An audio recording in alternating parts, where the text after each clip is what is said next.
Welcome to Kevjet the podcast, Debs Wild, fan liaison for Coldplay. Thanks for having me. It's going to be a great conversation. I've been looking forward to this one. Me too.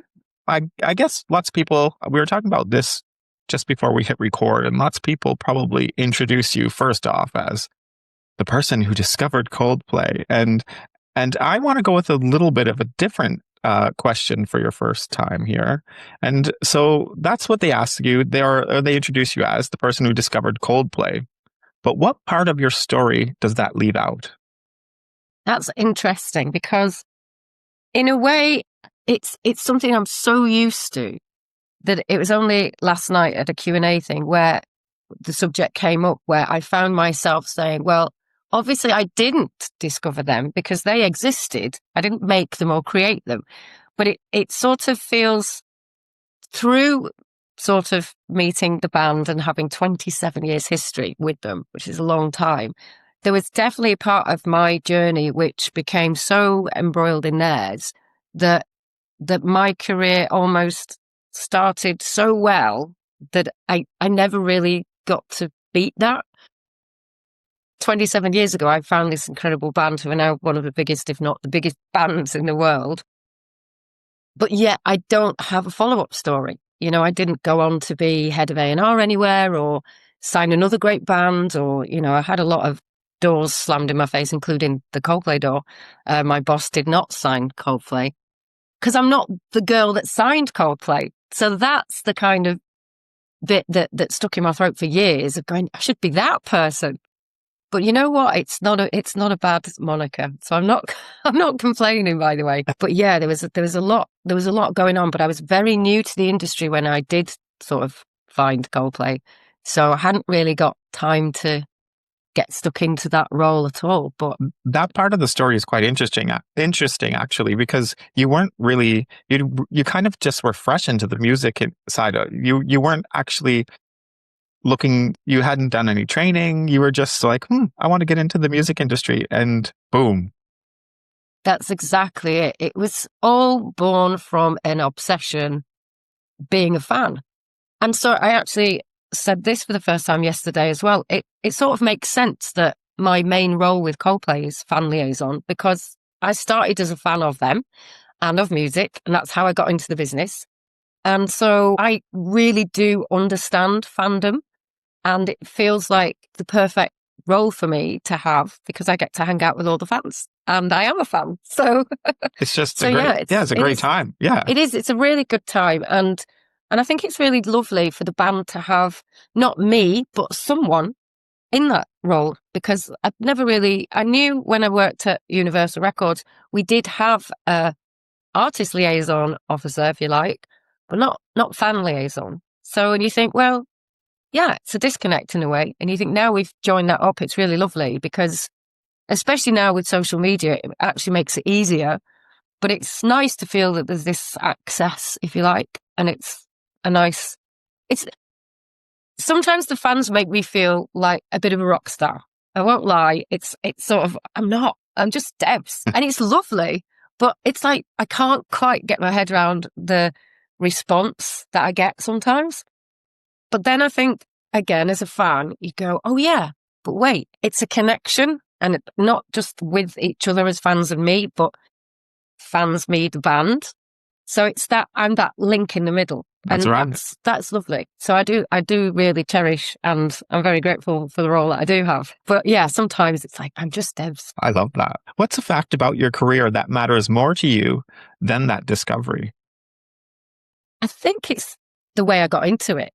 I think just by, and this sounds completely mad as well, because I used to work in a school with children, and the headmaster was like, please kind of reconsider, because I wasn't a teacher, I was a nursery nurse. So I was in the reception class working with 5-year-olds, and it was amazing. And I could like do all the things. I did drama group with the top class. I'm not entirely sure that was legal. I should have been, but I did an after school drama class, ran that. I did all sorts of things. They were quite creative. Had the kids sitting on the mat doing composer of the week. Instead of, what's the weather doing today? Let's fill in this chart with Wednesday. It's raining. We did Prokofiev, feature and double.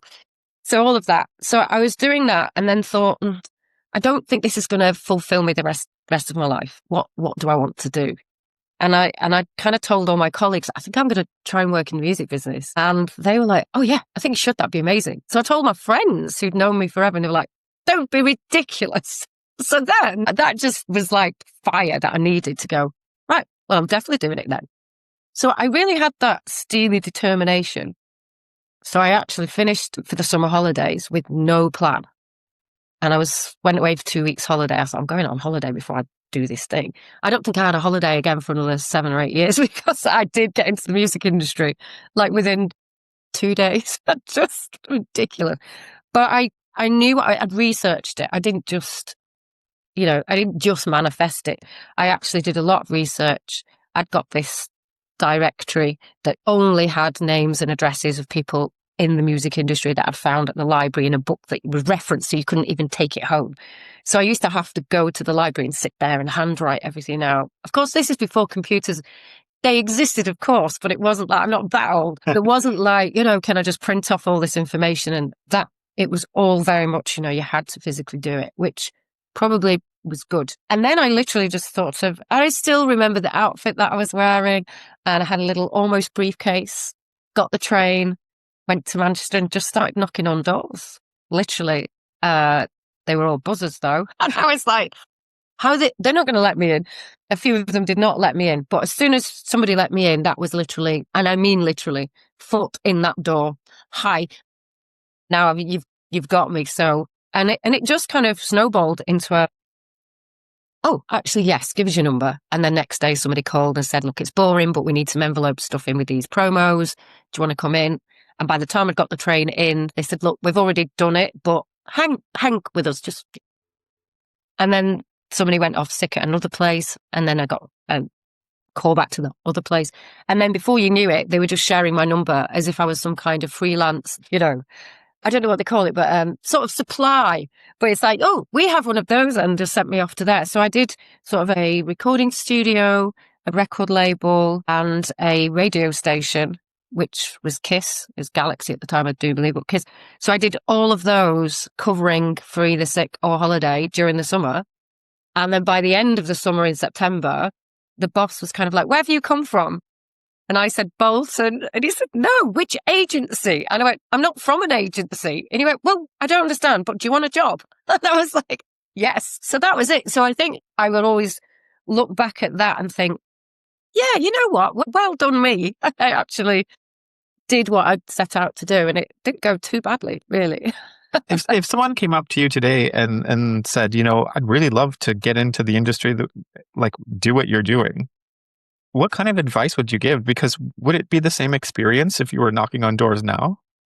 No. I mean, the joke is when people say, what advice would you give to anyone who wants to get in the music industry? Just don't. That is a joke.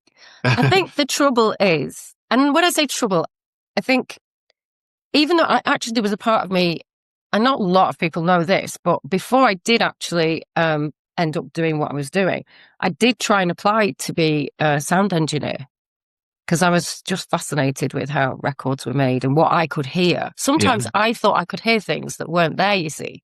So then I was like, oh, maybe I'm a producer. So I ended up trying to apply, but where I lived wasn't in the catchment area and I couldn't afford the fees. So I think that had steered me into, well, I'm just going to give it a go anyway. But I think there are so many more colleges and courses, universities, even, performing arts. There are so many places now that you can learn music business or elements of it as a career, which I think is brilliant. However, that means the competition's stiffer. So for me, I had to just learn as I was going. And I realized quite quickly that a lot of people I was working with hadn't got a clue anyway. We were all still doing that. And sure. I am still doing that. I guess we're all doing that. But I feel like there's just something you have to almost have. And it sounds awful to say things like the X factor, but if you haven't got the thing that's going to make you stand out, whether that is either a flair or an ear or a specific talent or just just something about you that you're going to put out there and go, this is what makes me different. Mm-hmm. This is my USP. Then you have to find what that is. And I think sometimes if people just, even if you ask your family and friends and say, what do you think it is about me that's unique? Have I got something that stands out that I might not even be aware of? I think that would be a good question for people to ask, because, you know, I have a friend who once said to me something about, I don't know if this is even true, but he said that when I walk into a room, something shifts. It's like I make an entrance. And I just said, if you only knew the breaths I was taking on the outside of that door before I walk in, because I'm nervous about going into that room, what you just said is crazy. But in a way, I think it's because I put that effort in before I walk into the room, because that is hard. So I think if you look at the industry as the room, you just have to work out how you're entering that room and make an impression and stand out and work very hard and don't expect too much, especially money, and be prepared for knockbacks. Take on, you know, I think I do have a sort of generic thing as well where I say, like I did, the thing that is the same is research. Research, read, learn, absorb everything, because the more you know about people, and well, it's like this, you've clearly done some homework on me before I came on, otherwise you'd be like, I don't know who this person is. Yeah. So I think that's what people need to do. They need to be, if this is your world you want to enter, learn about that world. Don't just go in naively and think, well, I'm going to find it all out. Just do as much as possible. And then, yeah, you're a bit sort of forewarned, forearmed, as it were. So yeah, I think that's it. I know that's a long answer. It's good. My long answers. I love that answer. I guess my next question would be, being a woman in the music industry, what was it like then compared to now? Or is there a difference? I mean, God, I'd hope there's a difference. I do hope there's a difference. I think I've said this. I'm very, very lucky, which I shouldn't even need to say that before what I'm about to say. I've never been treated badly or inappropriately to a level of concern or worry. There's been the banter, as people call it, which it has been awkward. I think for me, I think the older I got, though, I did get into this quite old, by the way. So I was already in my mid to late 20s. So I was already in a position where I can hold my own. So I could very much be in a position that if somebody had have said something, I would have said something back. I often did. One is a story I can sort of tell you, but I can't, because it's a word that lots of people are still shocked by the use of, and I shan't use it. But my boss, first boss, was quite, well, there's always a lot of swearing. And he used to say a particular word, and every time he said it, he'd go, sorry, Debs, because they were all men apart from me. And one day I got so bored, I said, look, either don't use it or don't apologise, because I'm the only one in the room that's got one. And he just went, and then that was it. But in a way, it was like, just treat me like everybody else. Don't treat me differently, because I don't mind that. But the other thing that I do remember that did bother me was not actually being treated in a kind of, not in a, as a sexual way. It was more an opinion way. Like, I had this guy at the studio I worked at, and every time I went to see a band, because I was trying to get into A&R at that point, so I was sort of doing it without doing it. So they hadn't really got a scout, so I was doing it, but that was not my job. Anyway, every band, without a shadow of a doubt, he'd be like, what do they look like? And if they were boys, it was, do you fancy any of them? I was like, what's that got to do with anything? You've not even asked me what they sound like, but I get the image thing, but do you fancy any of them? It's like, well, you wouldn't ask a guy that question. So I did used to pull them up on stuff like that.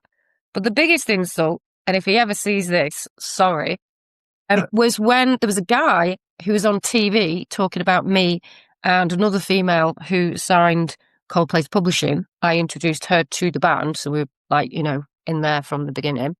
And he was on TV and said, well, I don't really know what it is that they saw, but I guess they fancied the band. They must have seen the good looking, whatever. And no offense to Coldplay, they grew into their gorgeousness more. So it wasn't that, and would never have been that. That's just ludicrous to assume that we were pursuing a band because it might have been 4 good looking blokes.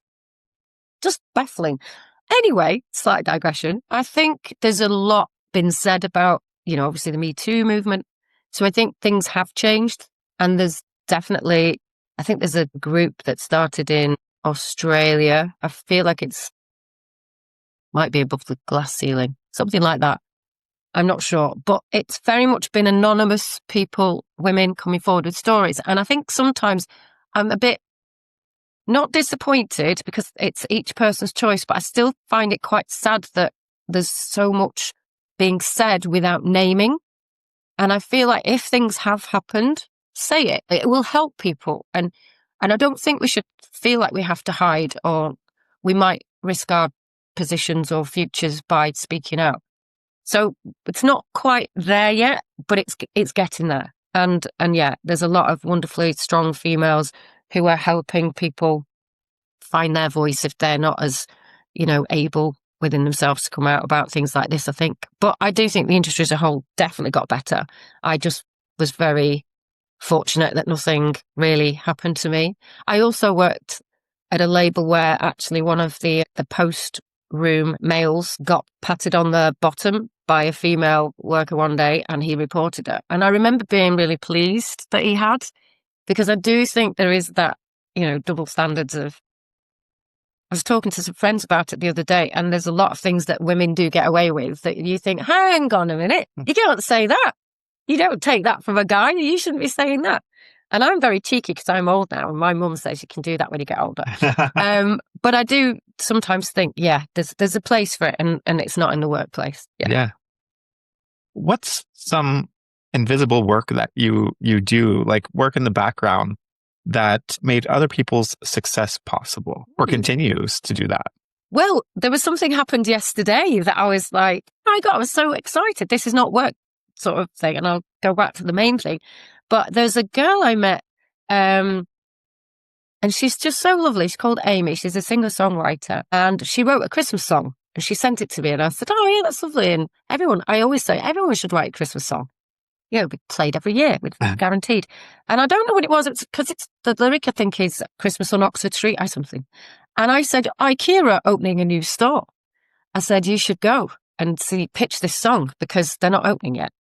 And yesterday, the guy that's been mentoring her, I don't think he's managing her, but he's a friend. He's the one who introduced us. He sent me a video of the big screen outside IKEA on Oxford Street with her singing her Christmas song on it. And I was like, yes, still got some good ideas in there.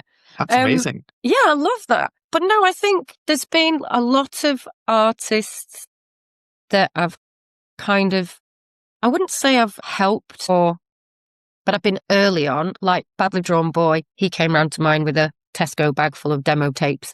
And then I made a compilation of the best songs. And I've done that with a lot of people saying, oh, I think you should do this and I think you should do that, or just advice. And there was a band that I loved in America that I went over, not to see them, I was over for another band called Congos. And they reminded me of Kings of Leon at the time. And then about 4 years later, we kept in touch, but 4 years later, Chris Martin did a mixtape thing for Spotify and they were on it. And I was like, what's happening here in this weird universe? But there's been a lot of sort of Keen. This is a weird story, and I'm not taking the credit for this, but this happened. I went to see Keen rehearse just around the time I'd met Coldplay, actually, just after, maybe 1999, I think. And they were a 4-piece. And I got to the rehearsal room, and they were like, we're so sorry, but one hasn't turned up. And I was like, it's okay. And I would never, ever suggest this in a million years. And I went, well, you can just play without him if you want.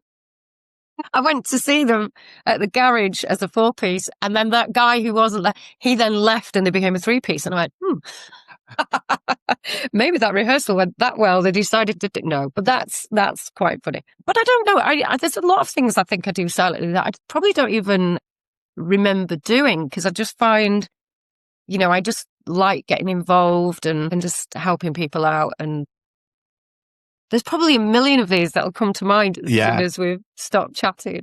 Yeah. I think... Has it taken you a long time to really trust your intuition? No, weirdly. I think the Coldplay thing made me think I was going a little bit mad because I was wondering why everybody else wasn't feeling the same as me.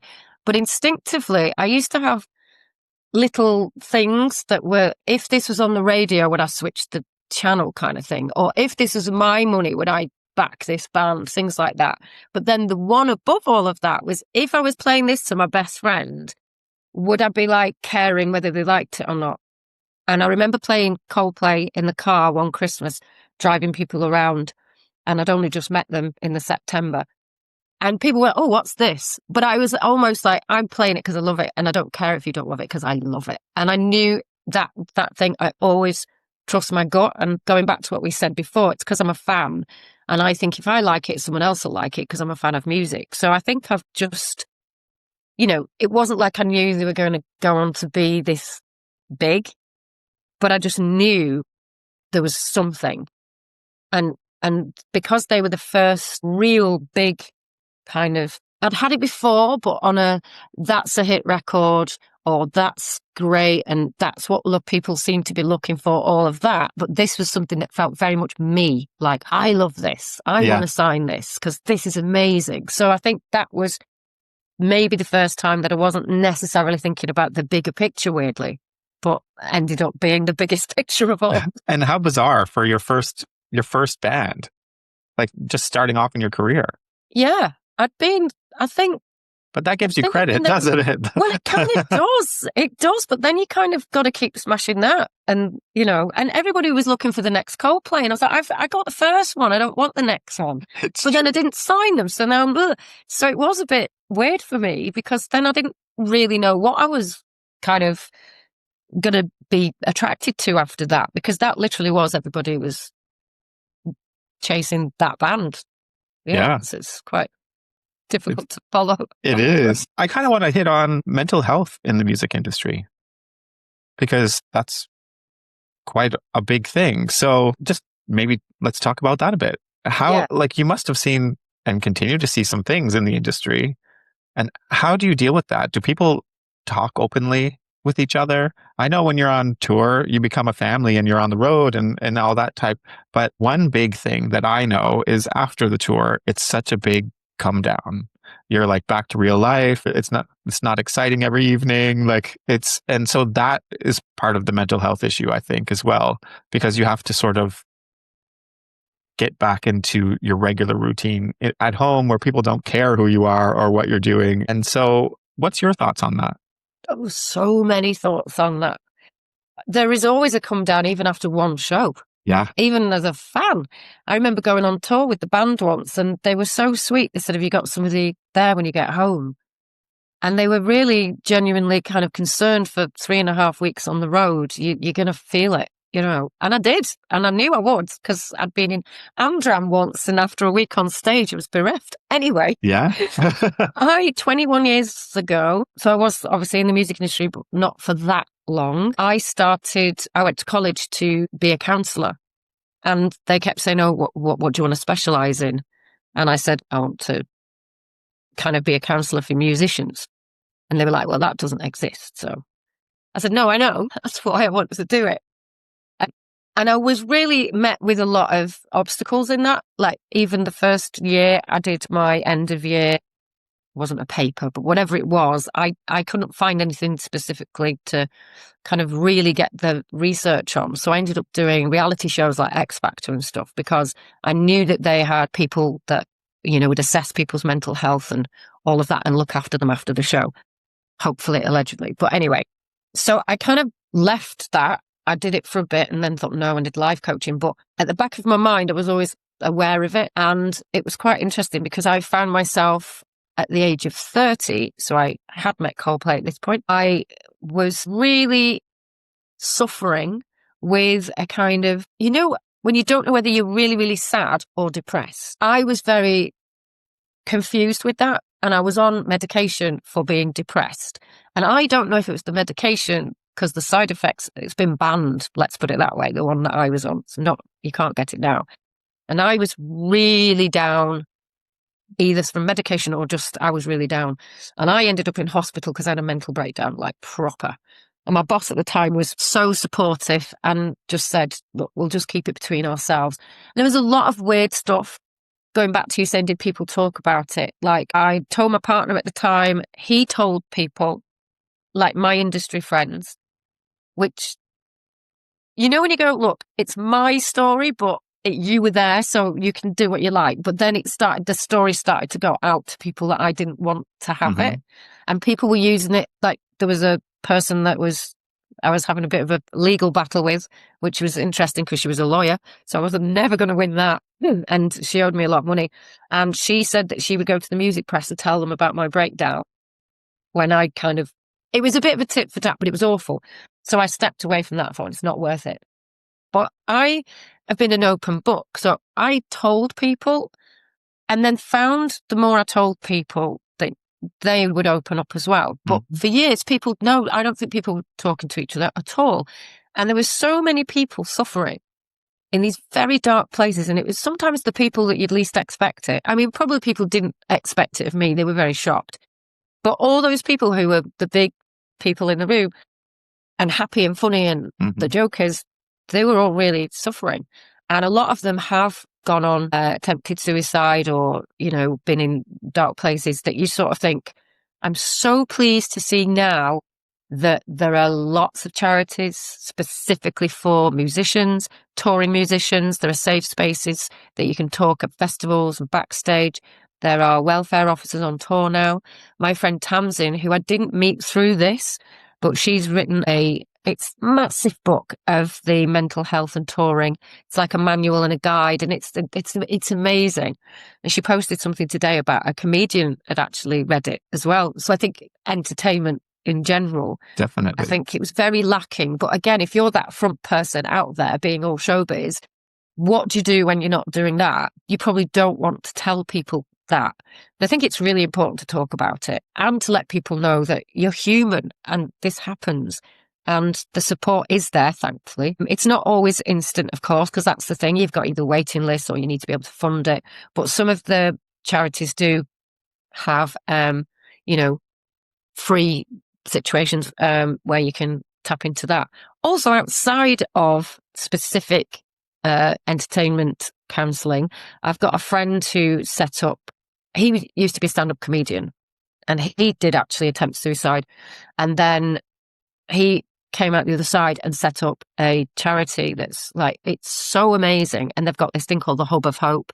And they've got it's a directory of where your nearest person is if you're in trouble. It's brilliant, and that's free.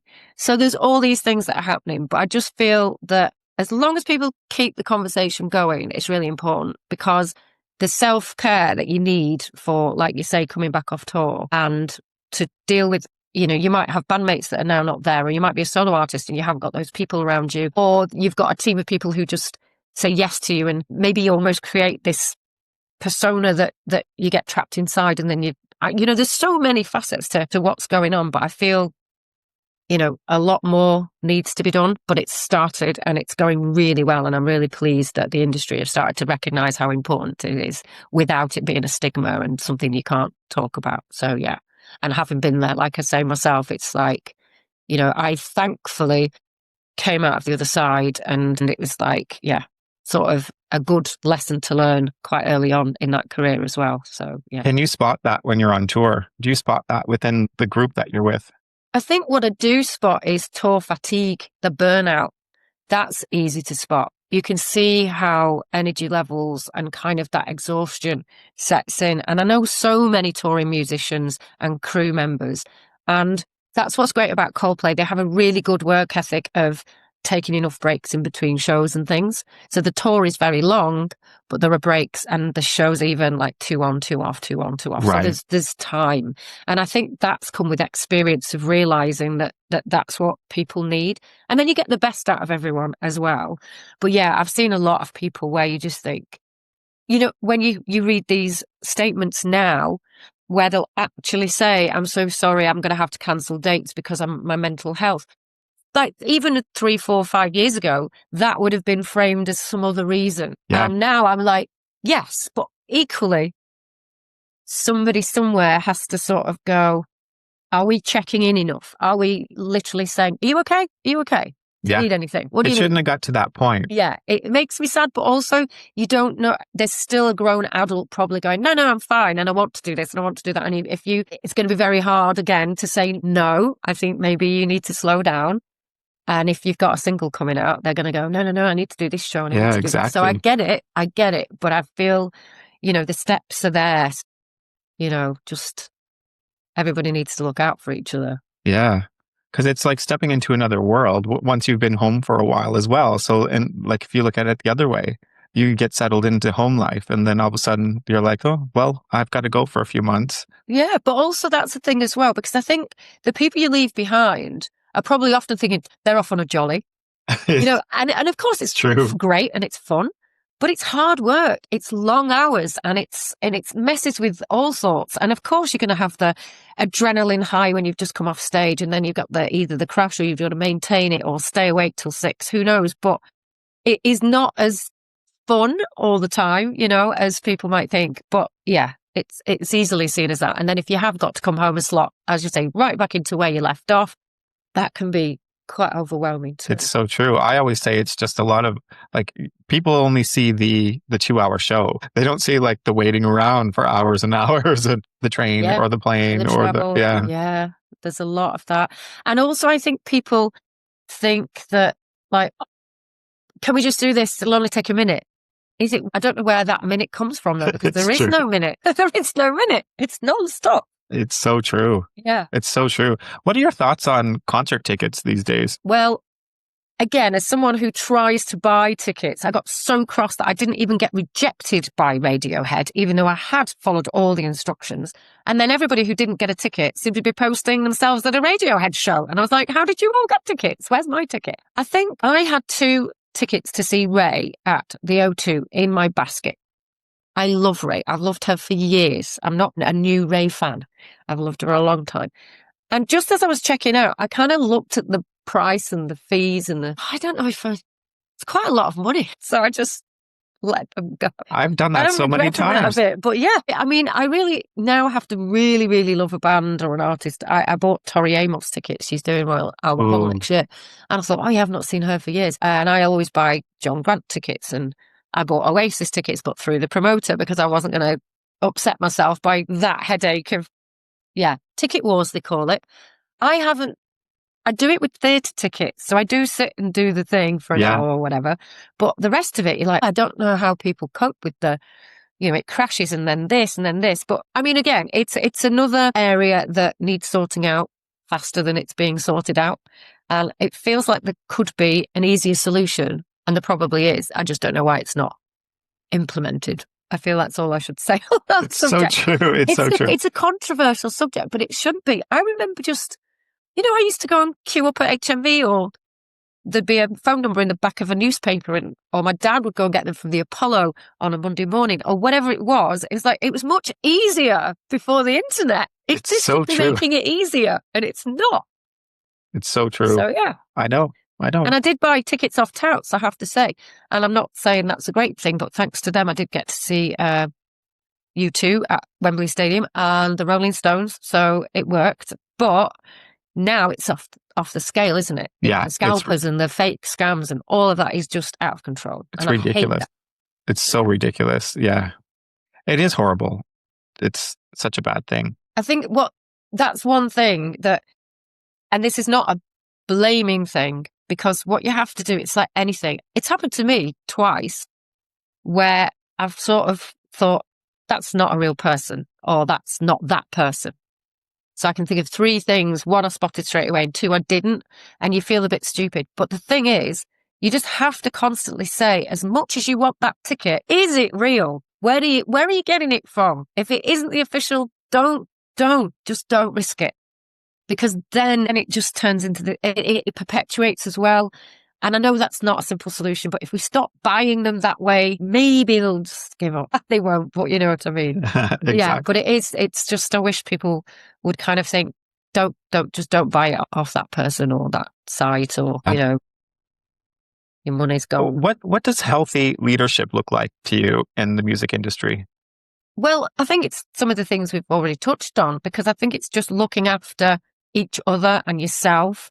Because I think also it's like lead by way of example. So if you're projecting like a healthier lifestyle and changes, and there's a lot of lovely well-being. I don't work in an office, obviously. This is my office, but I've got friends who get puppies taken in to the office for cuddles, and you're like, where are my kittens? Where are my kittens? But yeah, I think there's a lot of people who are nurturing and, again, sort of I think that's what Coldplay are good at as well. They are really good at picking people who are perfect for roles. So I've seen people within our team who used to do that job and now they're doing that job. And it's like, oh, I love that they saw the talent there because it's a completely different shift. But it's like being able to spot that and the team supporting each other and lifting each other. And I'm a big fan of that. Don't be around people who don't lift you. Yes. So I think that for leadership is make the team feel valuable and you will get the best out of them, but also give your best to them, I think. But yeah, I'm not sure that answered your question. It did. What does success mean to you today, but it didn't at the start of your career? That's quite interesting because what I was going to say, I'm not sure it did ever start that way, but it's not money. It's not possessions. It's not status. It's not titles. I think my success these days, and maybe it is because I'm old and soft, is family and friends being proud of me. That's it. Yeah. I feel like I've left a nice legacy as well with the book, of course, but the fact that people are proud of me, and when I hear that's success, I've made it. Yeah. Yeah, I love that. What quiet decision changed more than people realized? Yeah, the one probably where I thought I don't have to keep doing this job because I'm not getting anywhere. And it was sort of, I didn't really tell many people that decision. I just thought, well, I'll scout on the side. I'll be a consultant, but I'll do that. But I'm not going to get fixated on, I need to sign something, because that leads into what you just asked me. Because at the time, that was what success was. It was like, why have I not signed anything? And the things I have signed either didn't go on to be huge or do that well. So nobody remembers them. I remember them. Of course. But it feels that was what I was doing back then. I wanted to sign something. I think because I was still chasing that. That was what you do. You're a scout, you want to sign something. But then I realised by signing a band, finding a band that the boss signed, I thought, oh, I'm all right with this actually. I don't think this dream, maybe this is not the dream. And it doesn't matter if that changes. So I kind of just shifted lanes quietly. If history remembers one true thing about Debs Wild, what should it be? That I discovered Coldplay. No, well, I was the first domino to fall. No, actually, I think my friends know this about me. I actually think I'd want to be remembered for being funny. So I laugh at my own jokes. That funny bird who discovered Coldplay, That's a good thing to be remembered. Oh, I can't even speak. It's a good thing to be remembered by. Yeah, I want people to remember, oh, she was fun, but not like, not the butt of the joke. I don't want to be the joke, but sure. I quite like to think, oh, she was fun and she made me laugh. I love that. Yeah. But also then that I signed Coldplay, but I didn't sign Coldplay. Chris sometimes says that. He says, would you still sign us today? And I think, I never did. I never did. But I always say, yes, of course. But yeah, that's quite simple, isn't it? See, I must be getting more simple with these things. It's easier when you get older. What's one industry myth you'd like to retire? I think it's the money side of it and the glam, the kind of, maybe how easy people think it must be. Obviously, there is a very small percentage of people that do make a very good living out of this. And obviously my boys are one. And it's great. But it was also that they worked really hard for it. And so in a way, I feel as long as people, I don't know why people are resentful of that kind of success, with the fame and the money side.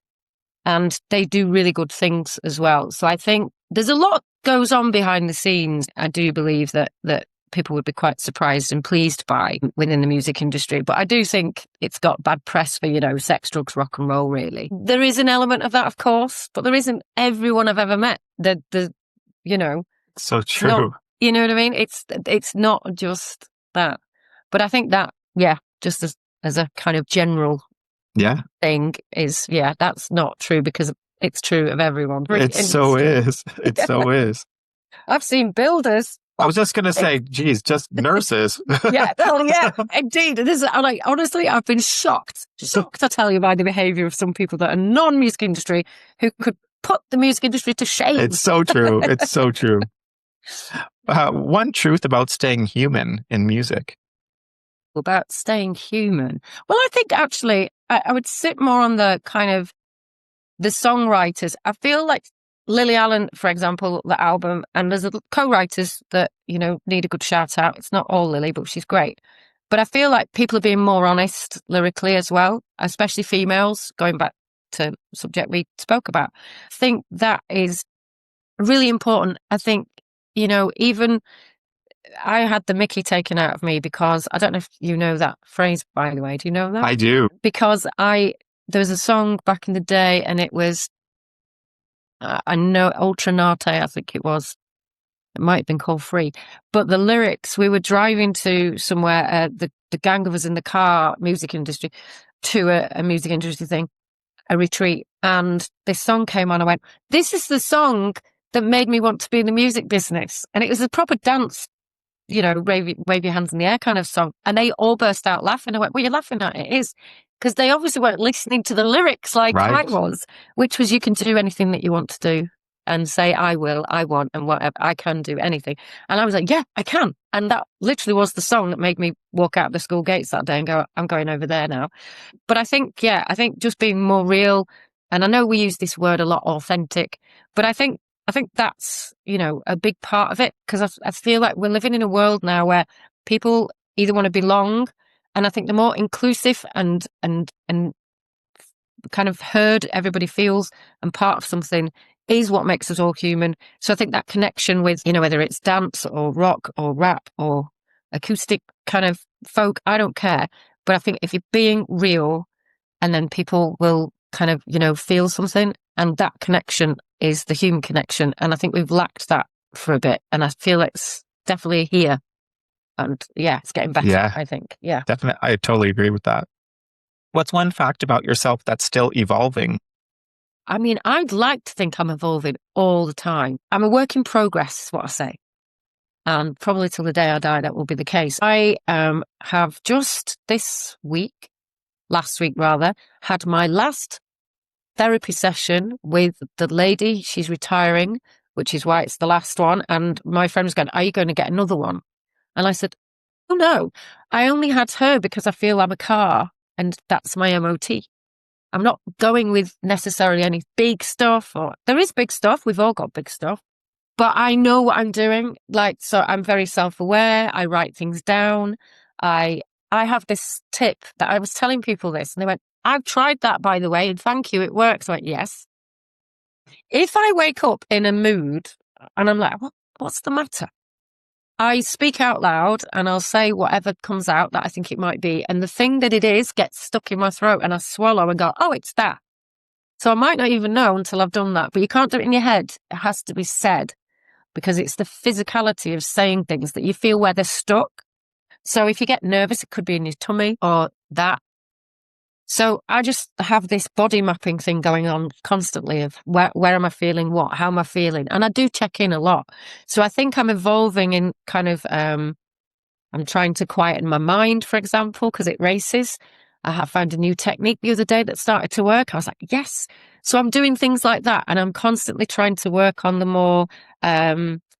more spiritual energy of, and I said manifesting because this flat, I rent it, but I manifested this. I wasn't happy where I was and I knew what I wanted and I wrote it down and I kind of walked in here. And then a week later found a note that I'd forgotten about that had all things that this place has. And I was like, oh, that's come back. That I used to do this. I should do more of this. So I'm checking in a lot and just, hopefully getting calmer and, sort of settled. I feel the evolving thing coming at this stage of life, of course, is I'm on the way out. And I don't mean to be morbid, but it's because my mum died 2 years ago. And as I've had death and, family members and friends, and you kind of get to this point where you go, oh, that's big. That's really big. And then you think, am I ready for, what's coming? There's more of this to come. So and I true. think that is quite overwhelming. And so I'm trying to work on that as well, to be as prepared as possible for any of the eventualities that life throws. And that's hard and it's big, but that's where my work is. That's what I'm sort of evolving slowly towards the I love that. I guess this section is going to be called Out of the Box Questions with Debs Wild. Okay. I'm a bit nervous about this bit. The rest is great, but this bit I'm like, oh, I feel like I have to answer really quickly, but I guess I could be considered and have a little think. But I'll see. You never know. I might come out with gems. Let's see. You'll throw me off. Let's just start with first instinct or second thought.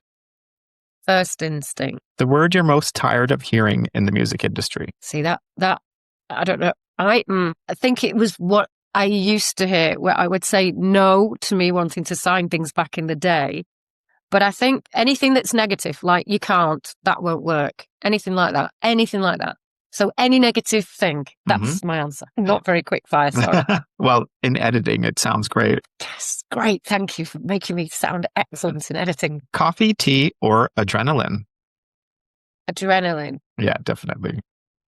A rule that you've happily broken? I am a bit of a rule breaker.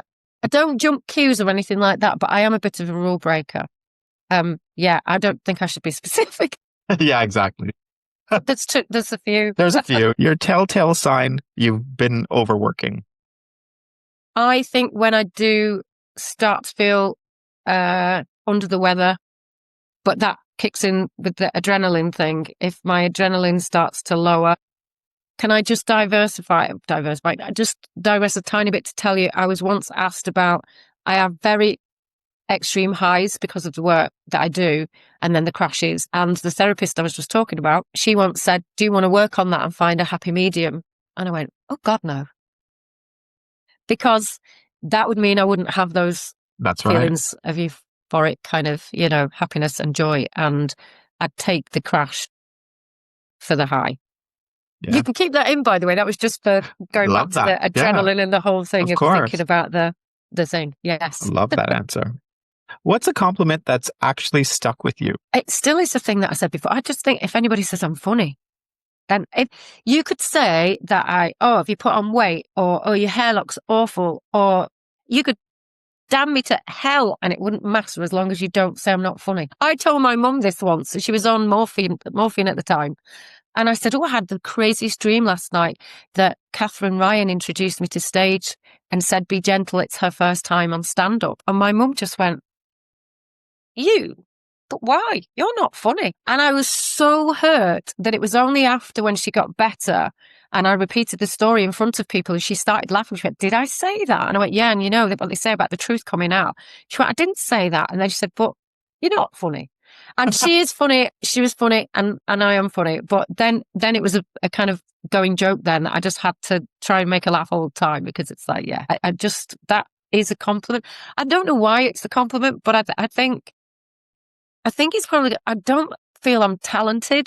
Do you know what I mean? It's like, it's great people compliment the book, and I love writing, and I can carry a tune at a karaoke, but because I felt like I'm not a dancer, or, I'm not an artist, I can't paint.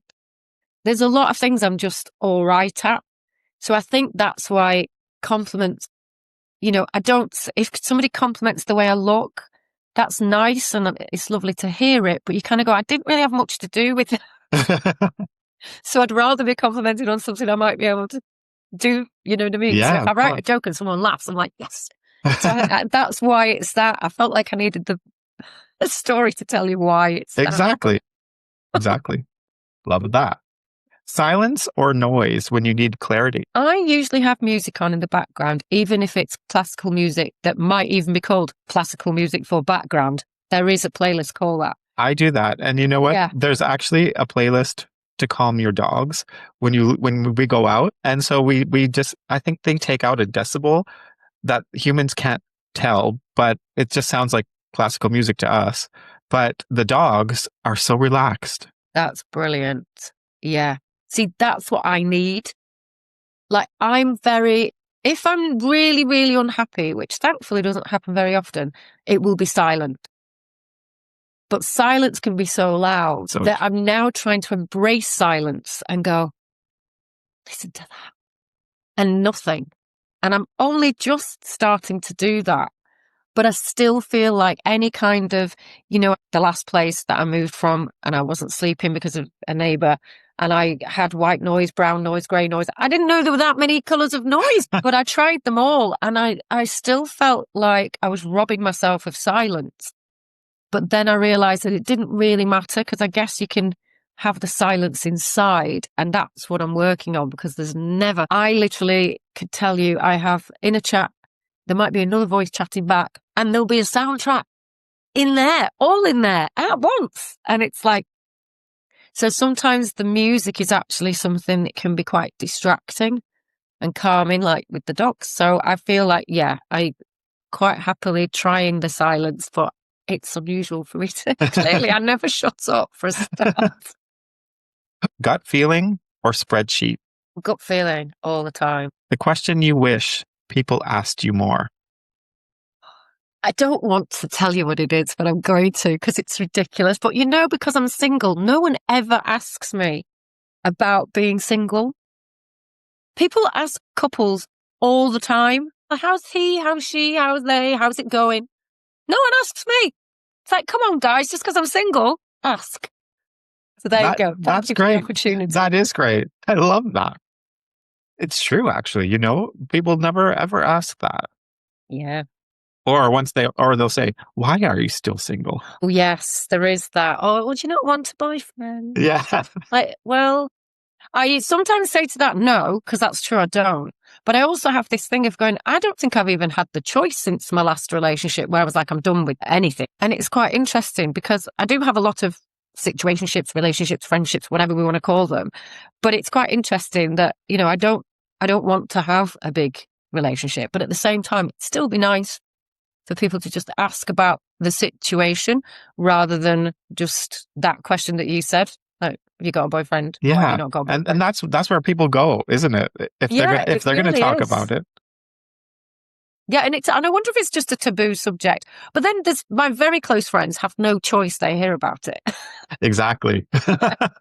They know all about it. What's the question you hope nobody ever asks? Probably related to that. Don't ask me that.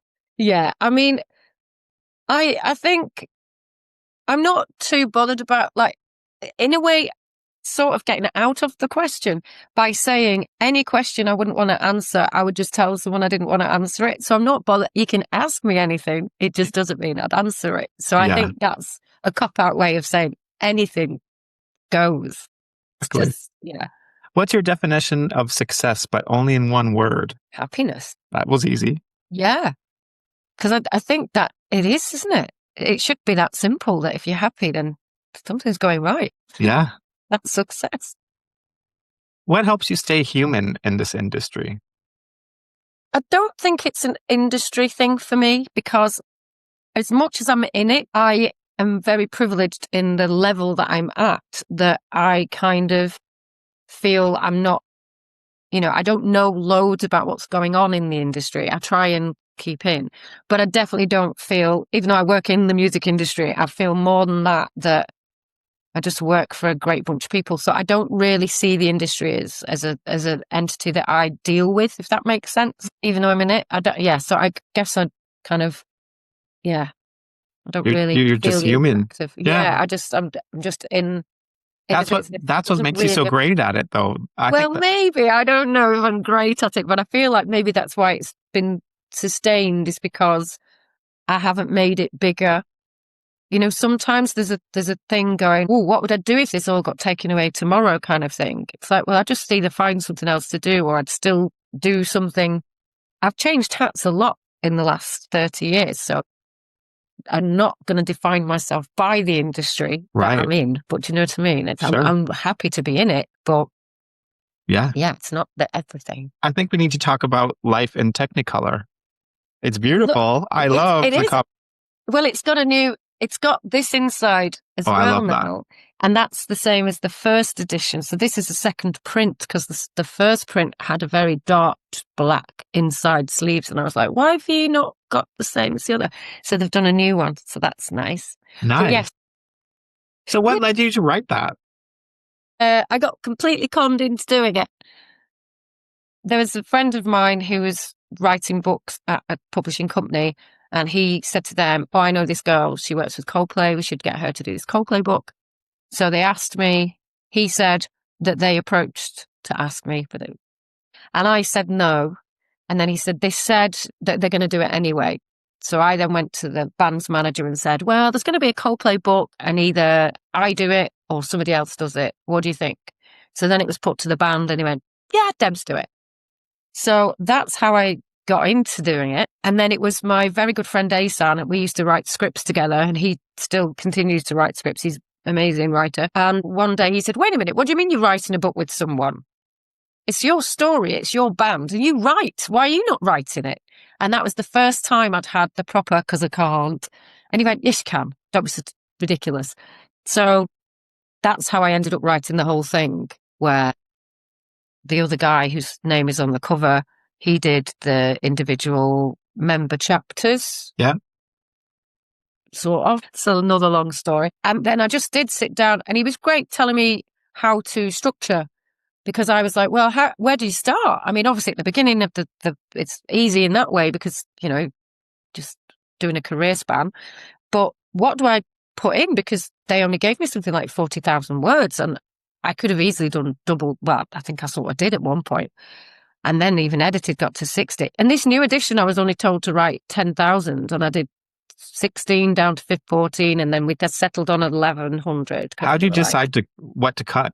Yeah, it's that's the thing. You write what you definitely want in, and then you try and make an arc of it, and you kind of think, well, how important is that? Or that's interesting. Like there was one story that's in the new edition, and it's my favourite bit of new writing. And the editor was sort of coming back and he said, you have to cut that. It's great, but it's too long. And I said, yeah, but it's the best bit. It's not, it's amazing, but if you're cutting, which we have to, start there. So, God. So it's just being ruthless. It's a bit, I put it into this. Remember when Twitter came out? Now, for someone that talks this much, you imagine how frightening Twitter was. You're like, I can't do that. How do you expect me to express myself in that amount of characters? And thankfully they extended it. But that's how I treat all of my writing, whether it's a blog or just something for myself or scripts or this book. It's cut the fat, trim it down, make it snappy and interesting. And the other thing I did, which I think was a good thing, I wanted this book to be, if you're a diehard fan of the band, you'll go, I didn't know that. I've never read that before. I've never seen that. If you're not a diehard fan of the band, but you love music and bands, biographies, you go, this is really interesting. So I wanted to strike that balance. So that's kind of how I had to think when I was editing of, you know what, as much as I like that bit, you could probably find that out on the internet or everybody knows that. Stuff like that. So that helped. But the last 2,000 words to cut were the hardest. I bet. Yeah. How long did it take you? It feels like there should be an unabridged version. Not long, actually. The first edition, I signed the contract in the December and started writing in December and handed it in before Easter, so March, early-ish March. So 3 months. The second one, I started writing in January and also had to give it in at the end of February. So I think I had 2 months, but obviously less to write, but to kind of jump in and go, ooh, right, there's 7 years, but there was a pandemic.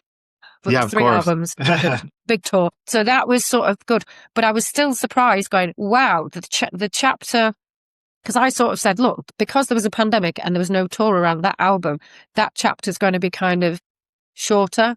And that might look a bit weird. They went, oh, don't worry about that.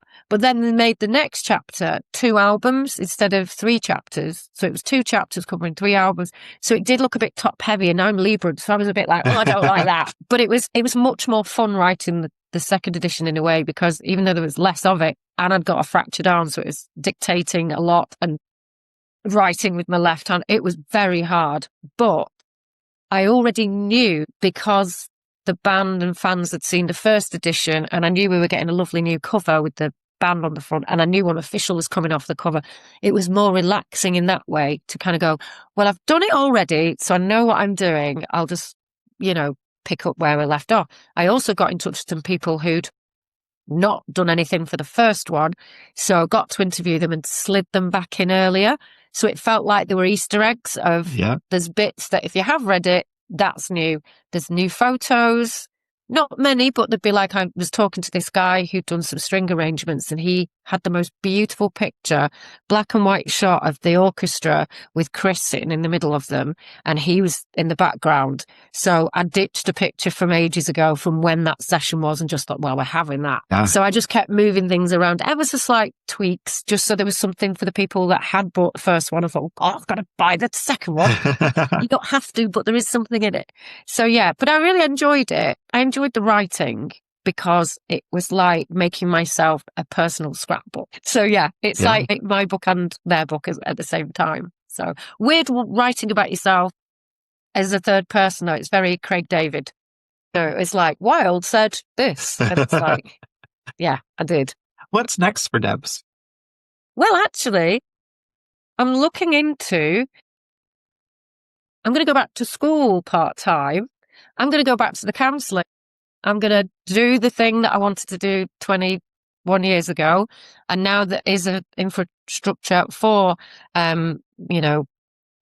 counselling and therapists in the entertainment industry. I'm going to take my time with it because I've got this wonderful job already. Thank you. But yeah, I'm gonna look. I've looked into it already, so hopefully that's what I'm gonna do. Yeah. Well, good luck. Thank you. I loved our conversation. I did. It was really lovely and easy, and you made me feel very at home, even though we're apart. It's true. Thank you, Debs. Thank you.